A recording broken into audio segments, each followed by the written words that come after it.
아들의 훈육을 제외하면 조그마한 폭력도 쓰는 모습을 보지 못했었고 남편의 동창 친구들에게도 싸움했다는 말을 들어본 적이 없었습니다. 그런 남편이 제 이야기를 다 듣기도 전에 또 무슨 상황이 벌어지고 있는지 아직 모르는 상황에서 다짜고짜 사돈의 뺨을 퍽 소리가 날 만큼 후려 갈겼으니 누구보다 제가 놀랄 수밖에 없었죠. 남편을 만나 처음 보는 모습이었으니까요. 너무 놀라 남편을 말릴 생각도 못하고 저도 그 자리에 굳어있게 됐어요. 그런데 남편에게 뺨을 맞은 사돈의 다음 행동이 더 놀라웠습니다. 방금 전까지만 해도 기고만장해서는 제가 아들을 왜 때리냐며 묻는 말에도 되려 성을 내던 사람이 남편에게 뺨까지 맞고서도 겁을 먹곤 말도 제대로 못했거든요. 사돈은 횡설수설하고 있었어요. 군대 용어와 반말을 섞어가면서 말이죠. 시정하겠습니다. 이명주 병장님. 아니 미안하다 명주야. 내가 종원이를 때린 건 다른 의도가 있어서 그런 게 아니라 그러니까 그게 사실 네 아들이라고 생각도 못했다. 정말이야. 나 종원이가 네 아들이라는 걸 방금 네가 방 안에 들어와서 알게 됐어. 그리고 종원이가 저렇게 하고 있는 건 내가 속이 좀 상해서 장난으로 저렇게 한 거야. 명주 너도 자식 뒀으니까 내 마음 이해할 거지 않냐? 내 자식 결혼을 반대를 한다는데 부모로서 기분이 좋을 수가 있겠어? 그래서 오늘만 딱 오늘만 내가 그 서운한 마음 표현하려고 저렇게 한 거라니까. 그리고 심하게 하지도 않았어. 때리는 것도 하는 척만 그런 거지 아프게 하지도 않았다니까. 종원이도 누군가의 소중한 자식일 텐데 내가 어떻게 진심으로 때리고 괴롭힐 수 있겠어? 딴 사람인 것 마냥 180도 변한 사돈은 남편에게 쩔쩔매며 아들에게 했었던 행동을 해명하고 있었습니다. 그런데 남편은 사돈의 말을 듣지도 않고 있더라고요. 사돈을 죽일 듯이 쳐다보던 남편은 사돈 입에서 나오던 말을 끊고 화를 내기 시작했죠. 박민규, 너 아직도 정신 못 차렸냐? 아직도 남들 괴롭히는 그 못된 짓 하고 다니는 거야? 어렸을 때야 몸에 혈기가 넘쳐서 그렇게 했다 쳐도 그 나이 먹고도 이런 짓을 하고 다녀? 다른 사람들 보기에도 부끄럽지 않냐? 그리고 내가 이런 짓 하고 다니지 말라고 몇 년 동안이나 말을 했는데 아직도 이런다고? 이 정신 나간 놈이. 역시 너 같은 놈은 말로 해서는 안 돼. 옆에서 누가 계속 때리고 혼을 내야 정신 차리지. 그렇지? 오늘 너 오랜만에 나한테 교육 좀 다시 받아보자. 명주야, 이러지 마. 우리 나이에 무슨 교육이야. 거기다 가족들 다 있는 앞에서. 여보, 당신이 명주 좀 말려봐. 당신은 도대체 사돈이랑 무슨 사이길래 이렇게 겁을 먹어? 그리고 사돈, 저희 남편이 과한 측면은 없지 않아 있습니다만 장인될 사람으로서 사위 교육은 할 수 있지 않습니까? 그걸 가지고 가족들, 그것도 애들이 보는 앞에서 사람 뺨을 때리시면 어떡하세요? 거기다 교육을 하겠다니? 그건 또 무슨 말씀이세요? 무슨 교육을 하시는데요? 왜요? 방금 전처럼 폭력이라도 휘두르시게 해요? 사돈은 남편을 피해 안사돈 뒤로 숨었고 안사돈은 사돈을 교육시키겠다는 남편에게 맞서 방금 전 행동이 과하지 않냐며 따지고 들었죠. 저도 가만히 있을 수는 없었습니다. 먼저 경우 없는 행동을 해놓고 뻔뻔하게 큰소리치고 있는 안사돈에게 저 역시 아들 일에 대해 따지고 물으려 했어요. 그런데 그때 남편이 다가오고 있는 저를 팔로 가로막곤 자신이 왜 사돈을 교육시켜야 하는지 말을 하기 시작했죠.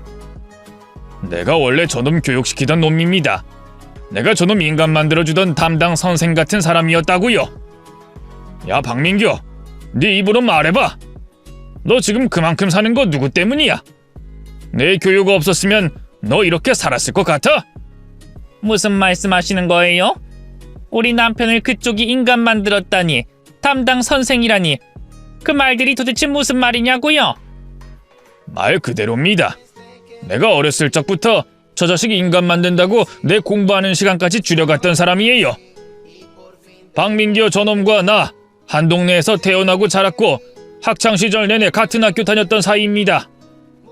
그때 쓸데없는 짓 하고 다니는 민규를 내가 교육시켰고요. 이후 남편은 사돈과 오래된 인연을 저희에게 설명해줬습니다. 남편이 말한 것처럼 남편과 사돈은 어린 시절을 같이 보낸 사이였다고 했어요. 하지만 친한 사이는 아니었다고 합니다. 남편은 과묵하고 혼자 있길 좋아하는 성격이었고 사돈은 활동적인 성격이라 서로 얼굴도 알고 몇 번 어울려 놀기는 했지만 개인적인 교류가 있을 정도는 아니었다고 했죠. 그런 두 사람의 인연이 본격적으로 시작된 건 중학교 시절부터였어요. 국민학교 때까지 같은 반이 한 번도 된 적 없던 남편과 사돈이었는데 중학교를 올라가자마자 같은 반이 됐다고 합니다. 그런데 남편은 같은 반이 된 사돈이 굉장히 거슬렸다고 했어요. 괜한 곳에 힘자랑을 하지 않는 저희 남편과 달리 사돈은 허구한 날 자신보다 약한 동창들을 괴롭혔다고 합니다. 사돈이 싸움을 잘한다거나 힘이 강한 편은 아니었지만 이 또래보다 키가 컸고 활동적인 성격으로 인해 아는 친구가 많다는 이유로 학급 내 괴롭힘을 당하는 학생들이 따로 저항을 못했다고 하네요. 만약 괴롭힘을 당하던 학생이 저항을 하면 사돈은 어울리던 친구들을 불러와 더 심하게 괴롭히거나 1대 다수로 때리기까지 했으니까요. 그런 모습을 보다 못해 나서게 된 남편은 사돈에게 좋은 말로 같은 학급 그부들을 괴롭히지 말자고 말을 했지만 사돈은 남편에게 정의의 사도라도 되냐며 비아냥거렸다고 했죠. 남편의 경고에도 사돈이 같은 반 학생들을 괴롭히자 결국 남편이 뜯어 말리게 됐고 그러다 싸움으로 번지게 됐다고 하네요. 결과는 불보듯 뻔했습니다. 남편의 집안은 시할아버님과 시아버님께서 씨름과 유도 선수 활동을 하셨을 만큼 대대로 장사인 집안이었고 남편 역시 어린 시절부터 아버님께 체력 훈련과 유도 수업을 받아 힘과 싸움에는 자신 있었으니까요. 그날 싸움으로 인해 반으로 접힌 사돈은 남편의 눈치를 볼 수밖에 없었다고 했죠. 그런데 사돈의 그 못된 버릇이 쉽게 고쳐지지 않았던 모양입니다. 이전보다 같은 반 학생들을 괴롭히는 정도가 낮아졌을 뿐이지 결국 힘자랑을 하며 괴롭히는 건 마찬가지였다고 해요. 그래서 남편이 개입을 할 수밖에 없었다고 합니다. 선생님께 찾아가 자리까지 바꾸며 사돈이 허튼 짓을 못하도록 곁에 두기로 한 거죠. 그때부터 사돈은 화장실도 남편 허락 없이는 못 가게 됐다고 해요. 만약 남편 몰래 같은 반 학생들을 괴롭히거나 학생답지 않은 행동을 하면 그 즉시 남편의 교육이 시작됐다고 했죠. 말로 제지를 하는 경우가 많았지만 그럼에도 재차 같은 행동을 할 때는 사돈이 다른 친구들에게 했던 것처럼 괴롭힘을 주거나 폭력으로 교육을 시켰다고 합니다. 고등학교도 같은 곳으로 진학하게 됐으니 대학을 가기 직전까지 6년 동안 그렇게 사돈과 지냈다고 하네요. 그런데 그뿐만이 아니었어요. 상견례 자리에서 남편이 사돈에게 했던 말을 기억하시나요? 사돈이 그만큼 사는 게 누구 때문인 줄 아냐며 한 말이요. 그 말이 다 이유가 있어서 한 말이었습니다. 남편은 사돈 헛짓거리만 관리하고 교육했던 게 아니었어요. 공부에 관심 없는 사돈을 잡아다가 자신의 옆에서 공부하도록 학업에 대한 교육까지 했었다고 말했죠. 그래서 원래대로라면 대학 근처도 못 갔었을 사돈이 명문대는 아니었지만 나름 대학이라는 곳에 들어갈 수 있었다고 했었습니다. 요즘이야 명문대학을 제외하곤 대학 못 들어가는 게 더 힘든 시대지만 저희 때는 대학 문턱 밟기 힘든 시절이잖아요. 이상한 대학 들어가면 집안에서 학비 아깝다고 못 다니게 했을 때인데 그렇게 남편과 사돈의 인연은 서로 대학 진학을 하게 되며 끝이 나는 줄 알았다고 합니다. 서로 어울리는 친구들도 다르다 보니 이후 만날 일도 없었고 굳이 연락을 하지도 않았다고 했죠. 그러다 두 사람은 군대에 가서 또다시 재회를 하게 됐다고 하네요. 그때 맞후임으로 사돈이 들어왔다고 하네요. 그땐 남편도 사돈이 무척이나 반가웠다고 했어요. 계급이 낮아서 반가움을 표시할 수는 없었지만 힘든 군대 생활을 하면서 마음을 편히 터놓고 상대할 수 있는 사돈이 왔으니 당시 군 생활 중 가장 반갑고 기쁜 순간이 됐다고 했었죠. 사회에서부터 아는 사이라 후임 교육하는데 군기 빠진 모습 보인다며 선임들에게 기합을 받을까 싶어 친근하게 굴진 못했지만 그래도 선임들 모르게 이것저것 많이 챙겨줬다고 해요. 사돈이 군 생활에 적응을 하고 난 뒤에도 말이죠. 그렇게 서로에게 의지가 되며 군 생활을 보내게 될 줄 알았는데 이번에 또 사돈의 그 못된 성격이 문제가 됐다고 합니다. 후임들을 상대하는 문제로 말이죠. 여기 계신 분들 역시 해병대 군기에 대해서는 익히 아시곤 계실 거예요. 남편 이야기를 들어보니 고문이라고 생각될 만한 행동도 선임이 후임에게 시키면 해야 된다고 하더군요.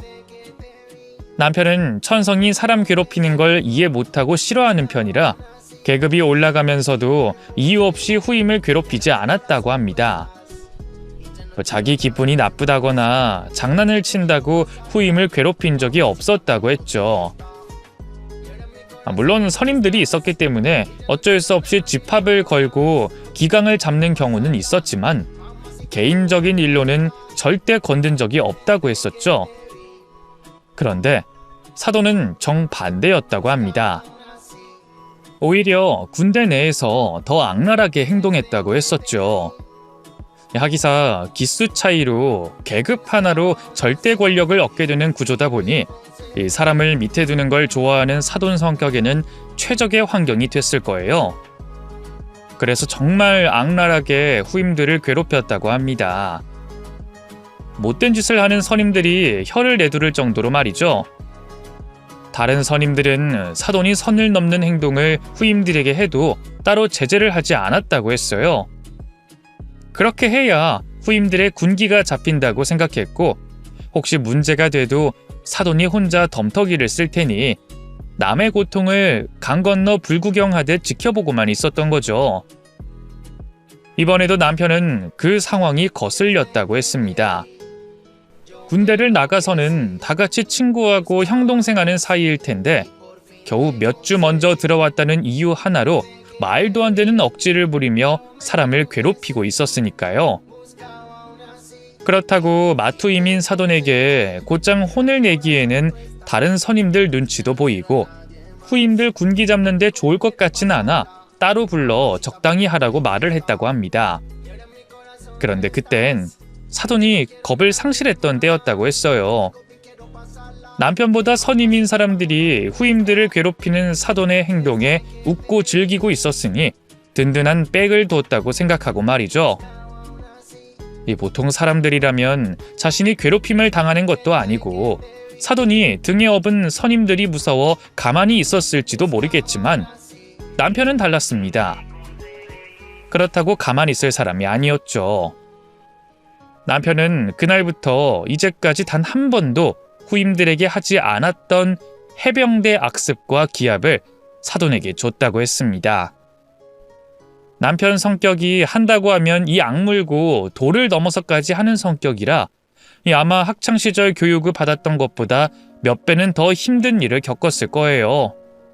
사람 괴롭힐 수 있는 방법이란 방법은 다 생각해내서 사돈이 후임들 괴롭힐 시간을 만들지 않았다고 했죠. 그러다 남편도 사돈도 계급이 높아지자 남편이 후임들 눈을 신경 써서 괴롭힘을 멈춰줬다고 하네요. 물론 사돈이 정신을 차렸을 거라고 생각하고 말이죠. 하지만 또다시 후임들을 괴롭히기 시작한 사돈을 보고 가망이 없다고 생각한 건지 기수열애라는 행동을 했다고 합니다. 제가 남편이 하는 설명을 제대로 이해한 건진 모르겠지만 기수열애란 같은 부대 사람으로 취급하지 않는 거라고 들었어요. 그러니까 후임들은 선임 대접을 하지 않는 거고 선임들은 같은 부대 사람 취급을 하지 않는 거죠.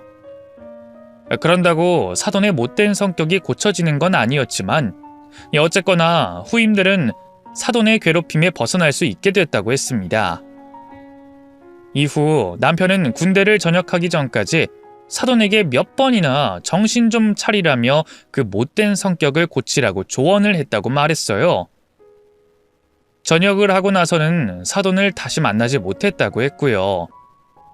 그러다 시간이 아주 많이 흐르고 나서 상견례 자리에서 사돈을 마주치게 된 거죠. 그 나이를 먹고도 아직 못된 습관을 고치지 못한 사돈을 말이에요. 널 정말 어떻게 해야 되는 거냐? 지금 내 아들한테 하는 짓거리 보니까 이제까지 살아오면서 계속 사람들 괴롭히고 살았을 것 같은데 나이가 들어서도 사람 괴롭히고 우위에 서 있는 게 재밌는 거야? 아무래도 너는 내가 주기적으로 교육을 시켜야 되겠다.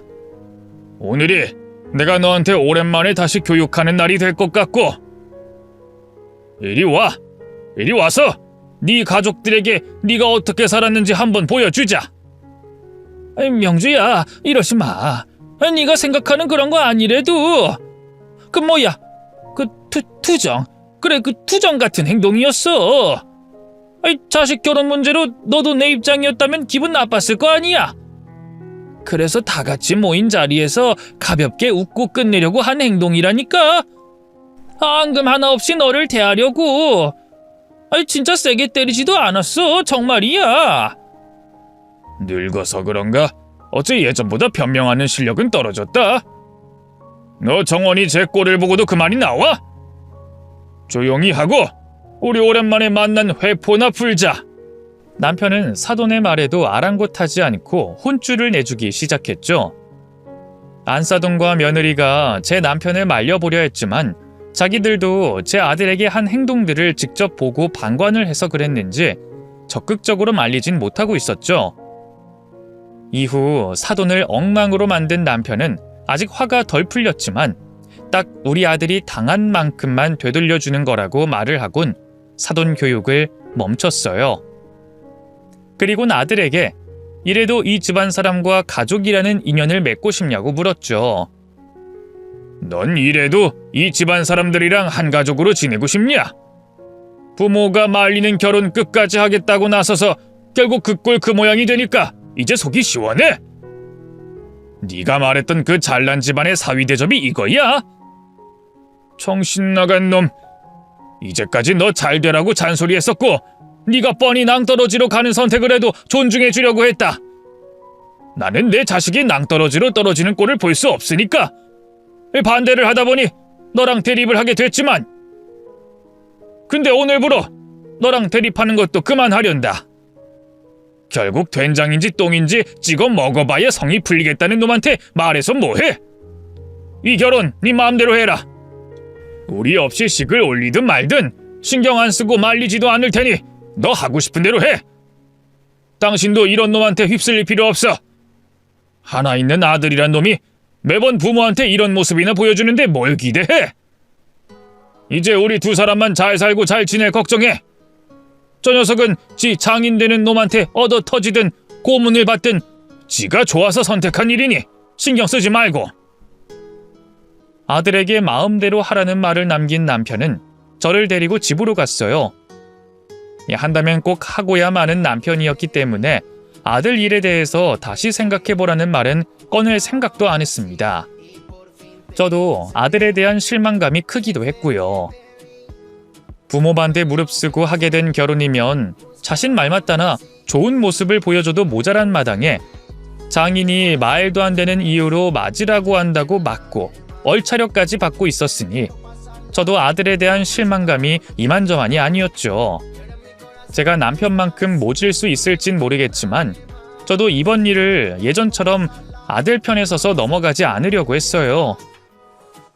그렇게 굳은 다짐을 하고 집으로 들어와 흥분된 마음을 진정시켜 보려고 차를 끓이고 있었는데 아들이 곧장 저희를 따라 집으로 들어왔죠.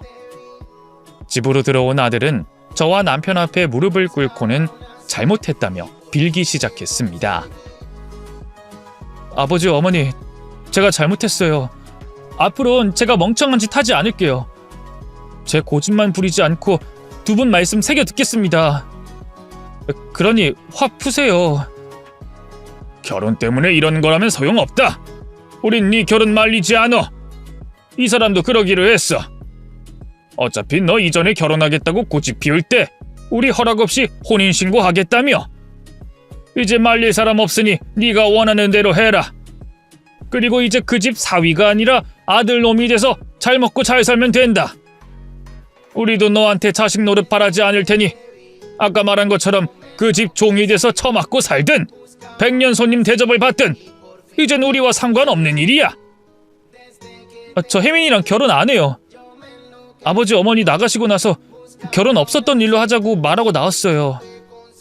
다른 것보다 아버지 어머니께 너무 죄송해서 그 집안하고 결혼 안 하기로 한 거예요. 죄송해요. 저 때문에 이상한 일까지 겪게 만들어서. 저 이제 정신 차릴 테니까 믿어주세요. 이젠 쓸데없는 제 고집 부리지 않을 거예요. 사실 제가 아버지 하시는 말씀 무시하면서까지 고집 부렸던 건 제가 한 선택이 더 나을 수 있다는 걸 보여드리고 싶어서 고집을 피웠던 거예요. 근데 매번 아버지 말씀이 맞으니 더 오기가 생겨서 이번 결혼도 부모님께서 반대를 하시니까 보란듯이 잘 사는 모습 보여드리고 싶어서 더 고집 피웠던 거예요. 그런데 정말 아버지 말씀대로 똥인지 된장인지 직접 찍어 먹고 된통 당하니까 이제 알겠어요. 제가 선택한 것들이 전부 객관적으로도 잘못된 선택이었다는 걸요. 그래서 이제 부모님 말씀 무조건 무시하지 않고 새겨 들으면서 결정할게요. 못난 아들 용서해 주세요. 아들에게서 처음으로 들어본 말이다 보니 저는 순간 혹했습니다. 그런데 남편은 눈 하나 깜짝하지 않고 믿지 못하겠다는 표정을 짓고 있더라고요. 그리고 아들의 말이 끝나자마자 다른 말 없이 방에 들어가 버렸죠. 이후에도 남편은 아들의 말을 믿지 않는 듯해 보였습니다. 저도 상견례에서 당한 일이 있었기 때문에 남편에게 아들의 생각을 재고해달라는 말을 하지 않고 있었죠. 아들은 자신의 진심을 몰라준다고 생각할 수 있는 상황에서 전과는 다른 모습을 보였습니다. 이전 같았으면 자신의 마음을 몰라준다며 금방 틀어진 모습을 보였을 텐데 이번엔 착실하게 자기가 할 행동하면서 과거 남편이 말했던 자격증 시험 준비를 하더라고요. 잠깐 동안이 아니었어요. 몇 달이 지나도 꾸준하게 자신이 뱉은 말을 지키고 있는 아들은 남편의 마음을 움직이게 만들었습니다. 아들에게 술 한잔하자고 방에서 불러내어 가족 다 같이 진솔하게 속 이야기를 꺼내는 자리를 만들었죠. 그리곤 지금까지 아들에게 인생 선배로서 또 조언자로서 좋은 말들을 많이 하며 부자지간 대립 없이 잘 지내고 있습니다. 저는 요즘 걱정이라고 할 게 하나도 없어요. 아들은 그 사이 취업을 하게 돼 회사를 다니며 건실하게 자신의 미래를 계획하고 있고 남편은 몸 아픈 곳 없이 아버지로서 남편으로서 자신의 역할을 다 해주고 있으니까요. 이렇게 설명하고 보니 제가 우리 가족들 중에 가장 제 역할을 못하는 것처럼 생각이 드네요. 앞으로 제가 더 노력해야 되겠다고 생각이 듭니다. 우여곡절이 있었지만 결국 이렇게 한 가족이 뭉칠 수 있어 다행이라고 생각합니다. 한편으론 그 일이 없었다면 과연 지금도 이렇게 온 가족이 둘러모여 웃을 수 있었을까 생각도 해요. 그 집안 사람들이 고맙다는 건 아니지만 그때 있었던 그 황당한 일을 무조건적으로 부정적이게 볼 수 없다고 생각도 들고요. 결론적으로 이렇게 돼서 정말 다행이라는 생각을 합니다. 또 강단 있는 남편을 둔 덕에 이런 행복을 얻게 됐다고 생각하고요. 앞으로 딱 지금처럼만 우리 가족이 행복했으면 좋겠네요. 제 이야기는 여기까지고 이제 인사를 드린 뒤 마치겠습니다.